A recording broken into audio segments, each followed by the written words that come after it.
Assalamualaikum, Dok. Ram, dengar ke? Dengar. Dekat lost sekali ke? Kena bajing call tadi.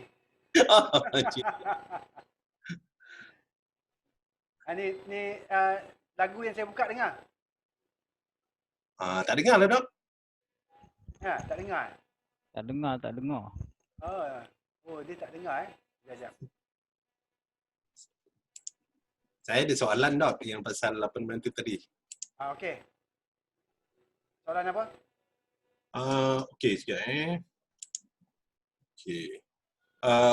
Kalau kita buat pilihan kan macam tadi bila time frame 1 bulan memang kita akan nampak yang highest top tu dekat tahun 2018 lah. Actually dia ada 2 top tu, dua-dua sebenarnya lebih kurang highest top.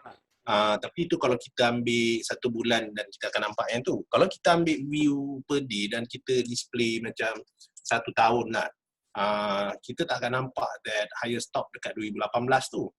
So kalau macam tu, bila kita buat retracement tu, kita pilih highest top based on year ke ataupun kita pilih macam mana? Dia tengok you punya time frame lah. Kalau you pakai setahun tu, yang paling tinggi lah yang ambil. So, ambil yang tinggi. Yang paling tinggi tu. Maksudnya 52 weeks tu lah. 52 weeks ni. So maksudnya kalau dalam setahun tu, contoh kita ambil. Let's say yang range yang ni. Contohnya range yang ni. Yang ni je. Contoh kat sini je. So kita ambil yang ni lah. Ni dengan yang paling rendah. Okay. So Dok kena share screen semula lah. Oh, ya lupa. Cakap seseorang kan.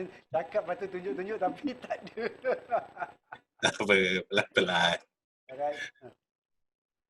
Contohnya kan, kalau kita dah nak tengok time frame yang pendek lah sikit. Contoh saya ambil yang ni 1 hari. Saya ambil yang 4 hours lah. Ini 4 hours.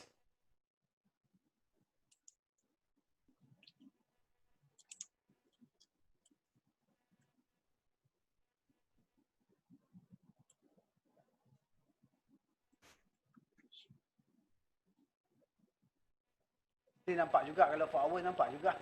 Nampak juga yang tinggi ni. Kita ambil 50 minutes 1 hour lah 1 hour. Okay, 1 hour. Ni yang ni tinggi ni dengan yang rendah ni. Mungkin kat sini lah. Kita ambil lah ni. Okay. Atas ni dengan ni. So kita ambil dan kita boleh buat retracement. Okay. High.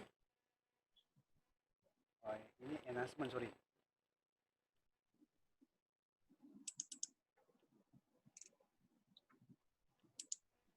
Nanti ratio dia akan berbeza lah kan? Tapi berdasarkan kepada yang high dengan low kita tu. Yang ni. Kalau kita ambil sini, dia akan tengok sini je lah. Apa rasional untuk kita pilih specific time frame? Dia bergantung kepada you trade lah. Kalau you trade yang macam ni, yang ni yang untuk saya ambil 1 jam. Ini 1 jam lah. So dia akan dalam 1 jam kan, ini kalau kita tengok ni, dia akan berhenti kat mana lah. Okay, ikut hourly. Okay, so maksudnya kalau kita buat short short trade ataupun intraday kita pilih lah time frame, shorter time frame lah, maksud macam tu. Shorter time frame lah. Shorter time frame. Kalau you pakai intraday mungkin 1 hour lah, paling rendah pun 1 hour lah kot. Takkan nak pakai 15 minit. Ya. 1 hour kira reasonable lah. So tapi still pun ini kita tengok 1 jam ni dia mula-mula dia gap down kan, nampak? Tengok 1 hour ni. Okay? Dia gap down. Okay? Lepas tu dia naik balik. Okay? Dia gap down sampai sini.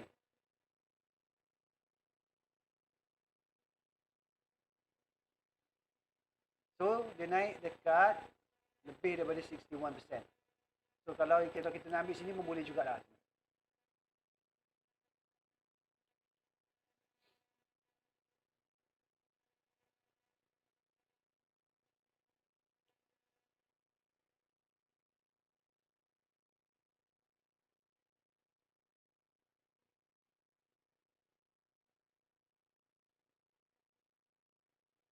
Okey, dia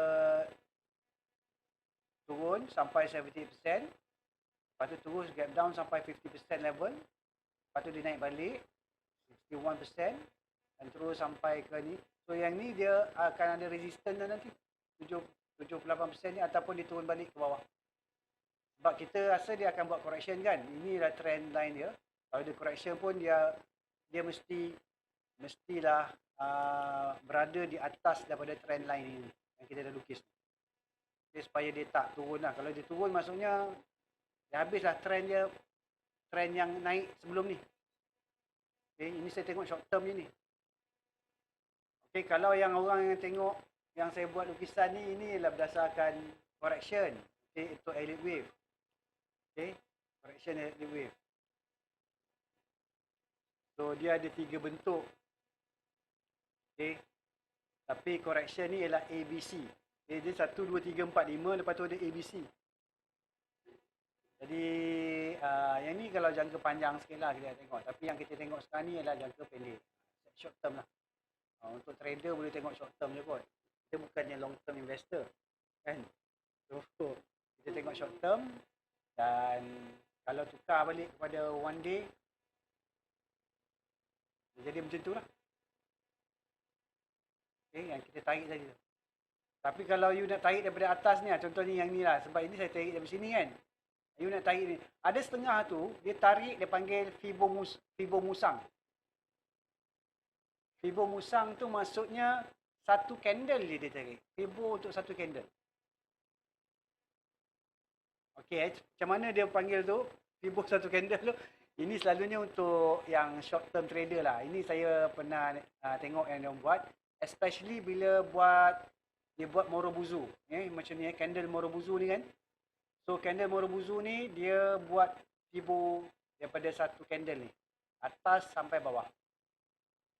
Okay, untuk dia tengok box trading. Okay, box trading. Okay, so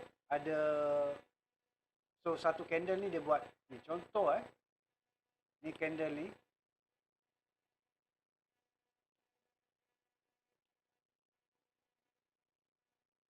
Candle satu ni Morobuzu kan, ni hampir-hampir Morobuzu lah, dia ada juga wick dia.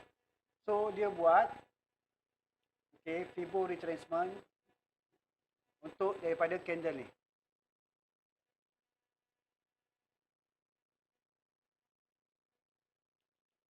Okay, so ini adalah satu candle dia tengok.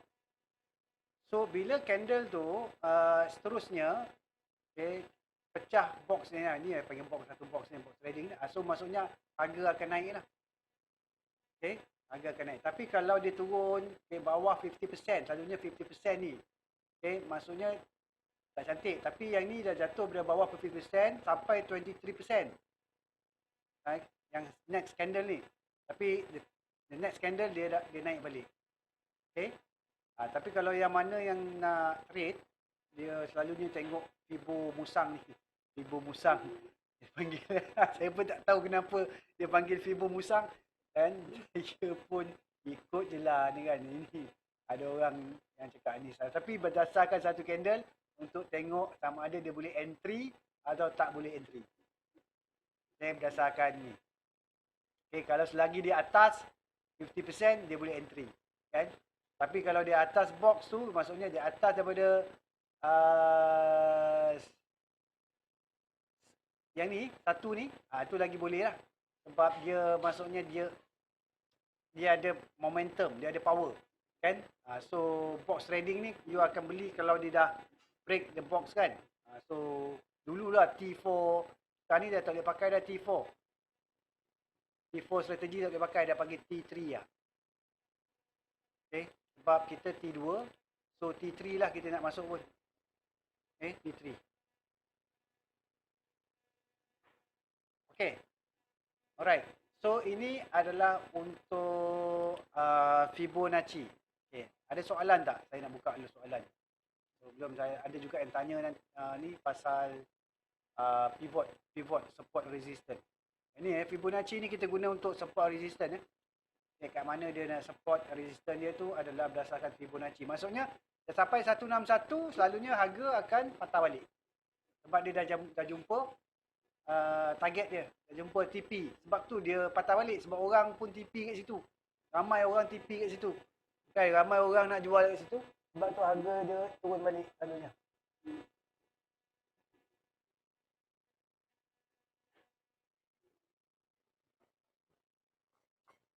Sebab tu golden ratio ni dia golden ratio lah 61.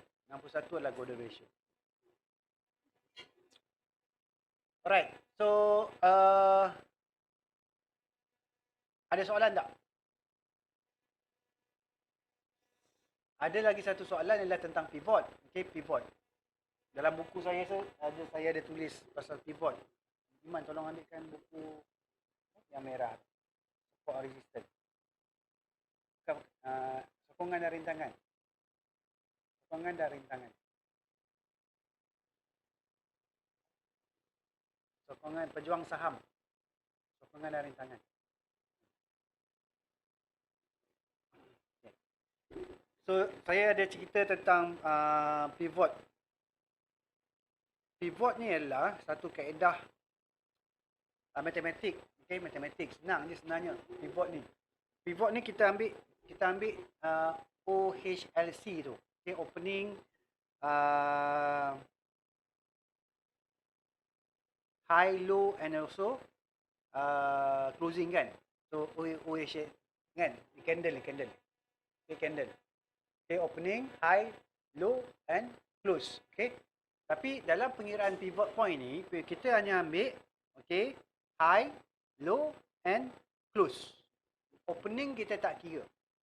Okay. So kita akan ambil high, low. Okay. So kita buat sikit matematik sini. Macam mana nak kira pivot point untuk yang ni? So kita ambil data. Okay. Open berapa tadi? Kita tengok. Open dia ke atas tu 1512. High 1546, low 1509.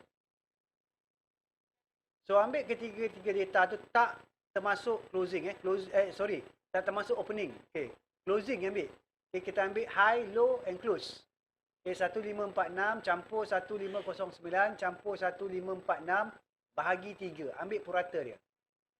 So kita akan dapat pivot point. Tu je sebenarnya. Yang tengah-tengah. Tu pivot point tu adalah harga di tengah-tengah. Lepas tu kita ada harga dua lagi resistance dan juga ada dua lagi harga iaitu support. Okay, dia akan jadi macam ni. Okay. Saya ambil ni. Okay, satu line pivot dipanggil yang tengah-tengah ni lah. Okay, lebih kurang ni pivot. Iaitu kita ambil high campur low campur close bahagi 3. Jadi dia adalah pivot point. Okay, pivot. Lepas tu kita kena ada dua lagi data. Okay, iaitu resistance 1 dan resistance 2. Ini resistance 1. Okay. Ini resistance 2. Contoh mungkin dia punya pengiraan tu tak ni lah. Kena kira balik lah. Ini resistance 2. And then kita ada support. Okay, support 1 dan support 2. Bawah ni lah. So ada 5 line lah nanti. So pivot ni. Ada 5 line. Okay. So dia akan macam tu. Itu kalau kita tengok daily pivot. Okay, daily pivot. Okay, dia ada 5 line. Pivot tengah-tengah. Lepas tu ada resistance dan juga support.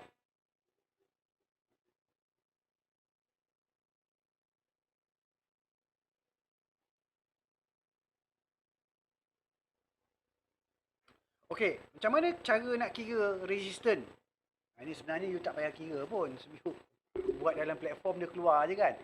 Okey, formula dia sebenarnya untuk resistance ialah resistance 1 R1 yang ni, R1 ini yang atas ni. Ni pivot tengah-tengah kan. R1 yang atas sikit. R1 ni sebenarnya ialah 2 kali pivot point. Okey, 2 kali pivot point tolak yang tolak dengan low. Okay. So pivot point kita tadi kita dah kira kali 2 tolak low. Okey. 2 kali pivot point tolak low. Okey, itu untuk resistance yang pertama. Support pula ialah 2 kali pivot point tolak high. Okey, tolak high. Itu dia punya formula. Okey, untuk formula. Untuk yang second pula, untuk second punya resistance ialah pivot point. Okay, pivot point kita tu campur dengan high minus low. High minus low. Kalau untuk support pula ialah pivot point tolak high minus low. So untuk first resistance dengan first support, formulanya 2 kali PP tolak high atau low. Itu dia punya formula. Kalau untuk yang support kedua atau resistance kedua, ialah formula dia ialah pivot point campur atau tolak high minus low. So itu je sebenarnya pivot point ni. Pivot point ni sebenarnya kalau kita tengok, ini ada tak pivot point saya rasa tak ada lah kot dalam ni. Tapi kalau trading view ada. Saya buka trading view lah. Apa nak tengok apa? Contoh stop. Contoh stop. Ataupun nak tengok KLCI kita ni. KLCI ni. Okay, saya tengok KLCI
Jangan sorry kejap.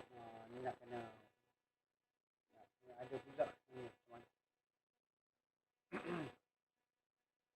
Okay, ni buku ni saya buang je lah. Nanti saya akan buat satu video untuk ucur buku. Ni MA50 MA50. So kita sebenarnya tengah kalau kita call MA50 maksudnya kita tengah uptrend lah. Kita cross kat sini. MA50. So ini tengah uptrend. Ini kita boleh jadikan support dah untuk. So kita cross MA50 dekat sini. Itu yang harga jatuh. MA50. So okay, pivot point kalau kita nak tengok, okay, kita cari pivot. P-I-V-O-T. Ada banyak pivot ni. Ada banyak pivot point. So ini ialah yang orang buat lah. Yang so kita boleh tengok pivot point. Kita boleh pakai terbina dalam. Ada tak? Yang tadi tu ramai yang buat sendiri. Okay, ni yang terbina dalam. Maksudnya orang dalam trading view buat lah. So kita boleh pakai ni. Kita tengok high low.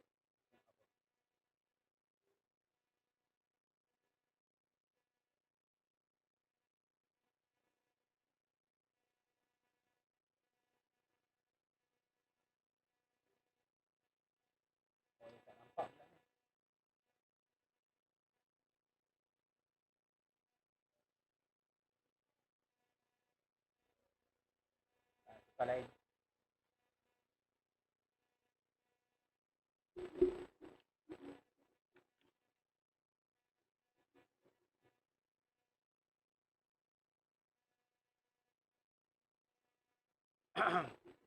Yang ni yang standard ni. Okey, kalau kita tengok dia akan ambil dia punya ni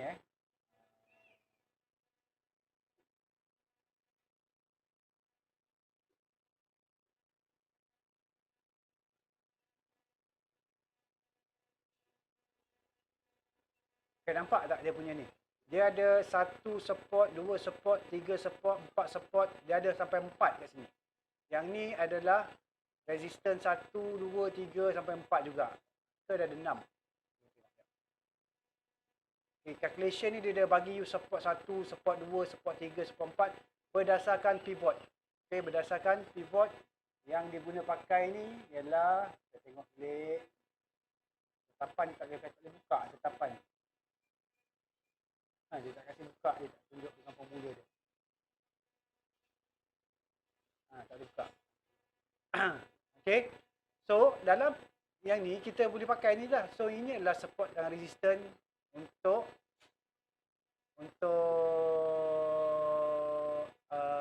pakai pivot. So, pivot point dia, kalau untuk ni ialah kat sini. Okay, 1441. Tapi macam jauh sangat kan ini. Tu tak berapa sesuai lah pakai ni. Kalau pakai 1 jam.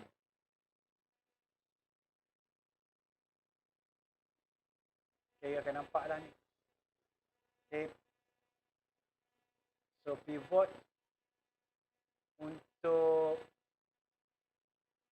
ini dah 1531. Ini pivot dia. 1531. So, daripada pivot point ni, kalau untuk tahu, kalau dia ke atas daripada pivot, itu maksudnya harga tengah naik, uptrend. Kalau dia bawah daripada pivot, dia pecah support 1, maksudnya harga downtrend. Okay, harga bukan downtrend, maksudnya harga ke bawah. Okay, untuk hari tu dia nak ke bawah lah. Okay, sebagai contoh tengok ni Okay, yang ni adalah pivot, kan? So pivot dia pecah resistance ni. So maksud dia pecah resistance ni maksudnya harga tengah nak naik lah, naik. Yang ni R3 dia dah patah balik. Okay, so ini adalah yang baru pula lah, pivot baru. Okay, pivot yang baru ni 1 hari kot. Ni berapa hari? Dia pakai sini adalah 15, auto 15, so maksudnya dia kira 15 candle. 1, 2, 3, 4, 5, 6. 15 candle kot. Okay. So kalau macam ni, pun sama. Okay, dia pecah pivot, mana pivot, mana pivot. Resistance 1, resistance, ni, pivot dia kat sini. Okay. Dan dia naik daripada pivot dia, sebab tu dia uptrend. Okay, kalau kita cari balik yang dia bawah pivot. Okay, bawah pivot dia akan jadi downtrend. Dia akan jadi harga tu ke bawah. Okay, ini pivot. Kan, ini pivot. Okay, jatuh ke bawah. Okay. Tapi yang ni dia support 1 ni jadi support lah. Naik balik. Okay, pergi ke pivot. Okay. Yang ni dia dah pecah pada resistance 1, tapi dia patah balik. So, kita boleh jadikan pivot ni untuk you buat, selalunya orang akan buat day trading lah, day trading. Okay, so maksudnya kalau harga atas pivot dan pergi pecah resistance 1, dia mungkin nak pergi ke resistance 2. Kalau dia harga daripada pivot turun ke bawah, support 1, mungkin kalau pecah support 1, dia mungkin nak pergi ke support 2. So, kita tak masuk, kan? Kecuali you boleh short, you tak boleh short kan, bursa. Bursa hanya boleh long. Okay, boleh long kan, kalau nak ni tak apa ni. So, ini kalau orang-orang yang nak intra, dia kalau pakai pivot dah. Saya tak selalu pakai pivot ni untuk intra. Sebab saya kurang sikit tengok pivot. Okay, saya kurang tengok pivot. Tapi ada orang pakai. Okay, ini method Macam hari tu saya cakap, kita ada mindset, method dan money management kan. Ini semua method ni. Ini semua method. Masing-masing boleh pakai method yang masing-masing suka lah. Okay. So ini contoh. Ini sampai 5 support dia bagi, 5 resistance dia bagi. Okay, 5 support, 5 resistance. So kalau you pakai contoh satu saham lah, satu saham. Okay, kita buka K1 lah. Ini K1 tiba-tiba naik. Okay, K1. Nampak dia ada dia punya pivot tu. Ini 1 jam, saya tukar balik jadi satu hari.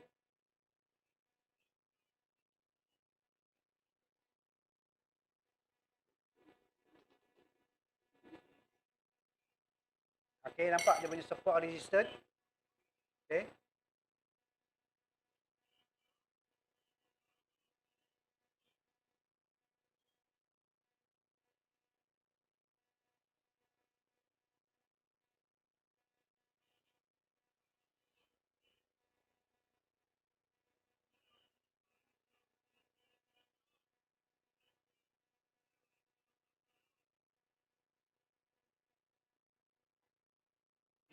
Okey, sebelum tu dia punya harga je dekat sini, dekat pivot je kan. Kadang-kadang dia turun. Okey, yang ni contoh dia turun daripada pivot dia. Okey, dia dah downtrend lah. Support 1 dia langgar, support 2 dia langgar, support 3 dia langgar, support 4 dia langgar, support 5 dia langgar.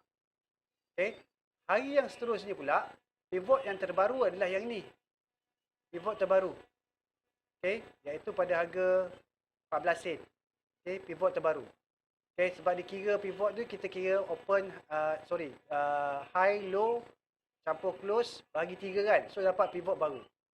Okay, dan pada hari tersebut dia lebih tinggi daripada pivot kan. So sebab tu harga naik.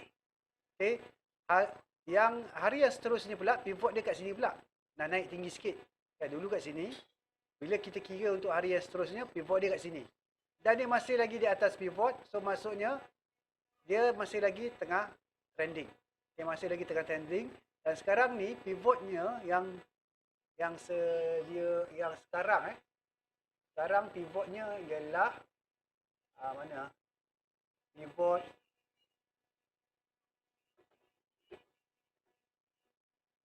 banyak sangat tulisan.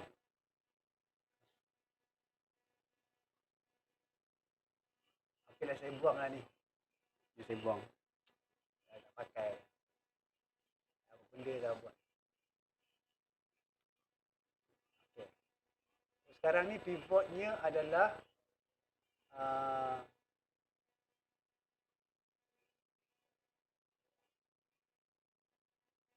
tak nampak.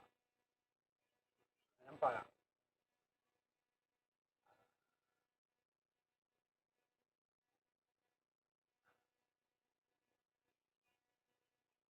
Ni 30.5.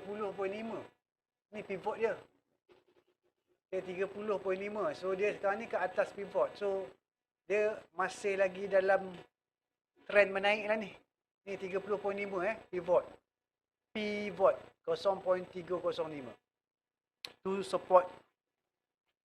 Okay, harga pivot dia dekat 30.5. Okay, ini untuk beberapa hari punya ni lah.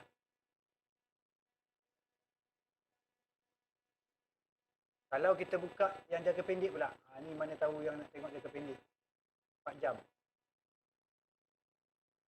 Okay, pivotnya dah 48 sen.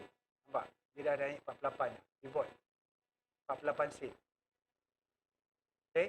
So, kalau atas 48, okay, maksudnya okey lah. Kalau atas yang ni yang resistant dia ialah ni 61 sen ni. Itu resistant dia nanti. Okay, pivot R1 61 sen. Kalau pakai 1 jam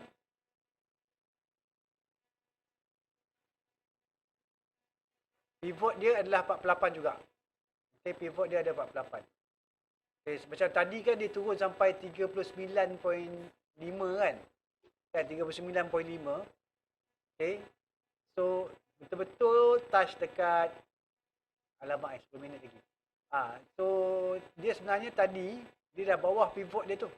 Dia dah bawah pivot tapi support dia adalah 37 sen. Support dia. Okay, pivot support 1 ialah 37 sen.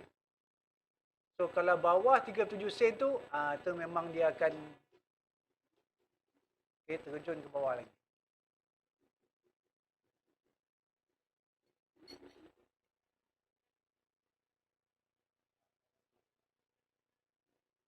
Okay. So atas daripada 48 sen ni okey. Resistance pertama ialah dekat 61. 61 sen. Kita hari tu cakap TP 72. Nampak? TP saya hari tu 72 adalah pivot R2. Okay. R2 adalah 72. So, jangan letak TP 72. Saya letak TP 72. Dalam saya punya sistem tu kan. Set target 72. Memang tak dapat lah 72. Kan? Sebab apa? Itu adalah harga semua orang nak apa? Nak jual kan. Memang dia cecah je kot 72 tu. Lepas tu dia dah ni. So mungkin kena letak 70% lah kot. Nanti saya tukar lah. So pivot dia punya resistance ni memang 72 sen lah. Okay. So yang saya pakai 72 sen tu ialah menggunakan Elliott Wave. Okay, Elliott Wave 72 sen. Sini. Wave 5. Okay. 1, 2, 3, 4, 5. Okay. 72 sen. So, sekarang ni dah wave 4. Wave 4 patutnya correction sampai 50 sen. Tapi dia dah correct sampai 39 sen. So, so dah kira ni lah. Wave 4 dia tu janji wave 4 tak boleh lebih rendah daripada wave 1 ni. Wave 1 ni 39 sen. Okay, wave 1 39 sen. Tadi dia turun sampai 39.5. Kan? Saya punya cut loss tu dah ni. Nasib baik rejected. Rejected. Kalau tidak dah tertekat loss dah. Sebab dia buka-buka je, dia kan dia 39.5 kan. So, dia mungkin saya punya platform tu dia hantar tapi tak tahu macam mana tiba-tiba dia reject. Okay?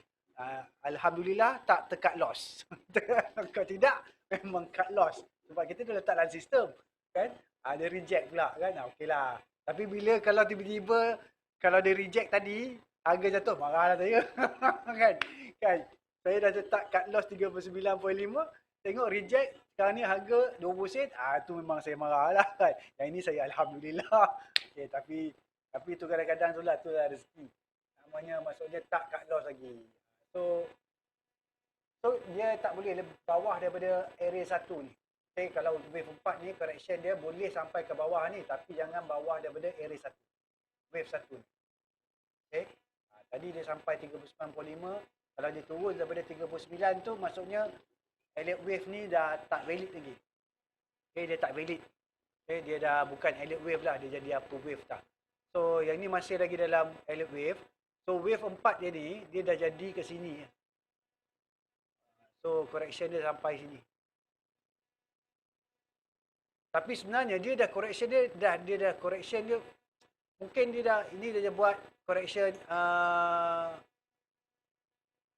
yang complicated sikit lah. Dia ada, wave dia ada macam-macam. Tapi kira macam tu lah, lebih kurang. So, ini wave 4 dia dah sampai kat sini lah. So, ini pun correction juga. Kan? So, saya buat satu, ni dia panggil, hari tu nak buat triangle. 1, 2, 3, 4, 5. Dah sampai, saya pun dah macam dah tak faham dah. Sini kot, sini dah, ni. Okay, D dia dekat sini. Okay. So, kalau E dia patutnya nanti ada lagi kat sini kot. Lepas tu barulah dia naik. Okay. Kan nampak macam triangle tu? A, B, C, D. A, B, C. So, E. Lepas E tu barulah harga boleh naik. Okay, harga boleh naik sampai kepada 72 sen. Kalau dia extended, akan naik kepada apa ni? 85 sen. Okay, kalau dia extension wave 1. Okay. Satu. Dia ada lagi satu extend tu. Okay, yang ni saya tak lukis. Mana wave 72. Dah hilang 72. Ya, 72. Okay. Ni ada extension, ada lagi satu extension. Okay. So, kena jaga MM lah. Kan, jaga MM lah. Sebab tu saya beli sikit je. Kan, saya beli sikit. Sebab kalau saya tadi, 39.5 kalau tak jaga MM, dah memang tak boleh tidur, tak boleh apa dah. Yelah, contoh satu sen turun, kita loss 1,000. Kan? 1,000. Kita beli yang itu 40, contoh saya beli 49. Turun sampai 39 dah 10 sen. 10,000. Kan? Kalau kita tak jaga MM dah 10,000. Sanggup ke tak kita boleh loss 10,000? Kalau kita beli 100,000 unit kan? 100,000 unit, 1 sen dah 1,000. Okay? Betul tak? 10 sen, 10,000. Itu je masalahnya. Tapi kalau modal kita 10 juta, tak ada masalah 10,000 tu. Betul tak? Tapi kalau kita punya modal 100,000 kan? So kalau kita loss 10,000 dah 10%. Sebab tu kita kena tengok. Saya nak letak 1% atau 2% je.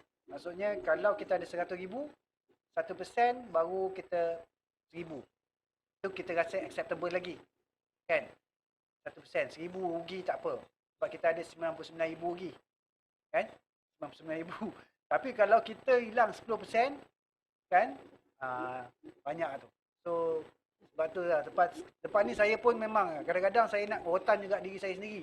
Sebab saya tak jaga. Kan? Saya tak jaga MM tu. Sebab itulah, rasa boleh. Sekali tak jadi. Ambil kau. Okay, lepas ni saya akan cuba je. Untuk saya lah, saya bukan nak cakap apa. Untuk saya nak cuba untuk jaga MM supaya macam ni lah. Macam contohnya, K1 ni saya beli 1%. Tak tahu lah, saya beli 4,000 je. Saya 4,000 unit je. Harga RM1,900. Kan?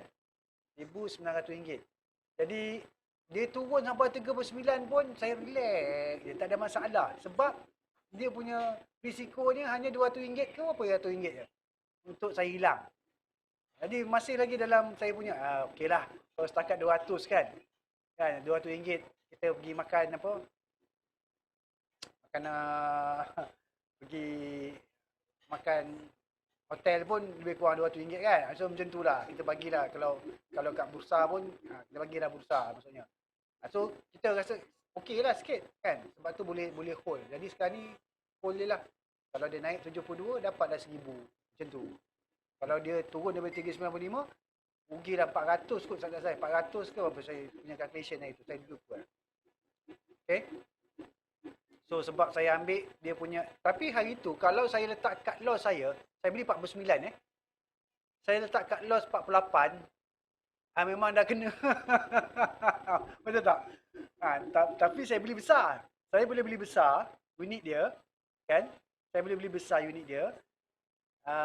Contohnya mungkin saya beli masa tu 20,000 unit ke apa. Tapi saya punya cut loss kecil. Kan? Saya beli 49, saya letak cut loss 48. Kan? Tapi sebab saya letak cut loss dia jauh, 39, jadi saya kena beli sikit je. Size, positioning, sizing tu. Tu penting tu. So kalau kita nak beli, nak bagi kita lega sikit lah. Macam hari tu saya cakap, Fadil tak ada ini Fadil. Fadil tak ada. Check. Fadil tak ada. Fadil tanya itu macam mana kan, dia kerja kan. Lepas tu dia tak nak tengok setiap hari macam mana. So dia cakap kena set cut loss tu jauh ke bawah. Jadi kita beli position sizing kita hanya yang kecil je. Okay. Position sizing kita kecil. Alright. Saya rasa untuk pivot ni, Omar yang tanya ni pivot ni. Macam mana Omar? Pivot boleh ke? Saya masih blur lagi. Tak dengar Omar? Omar tak dengar? Hello? Okey, apa dia? Saya mungkin kena tengok balik lah video ni. Saya masih blur-blur lagi. Masih blur lagi, tak apa. Pivot ni yang faham, yang senangnya, dia ada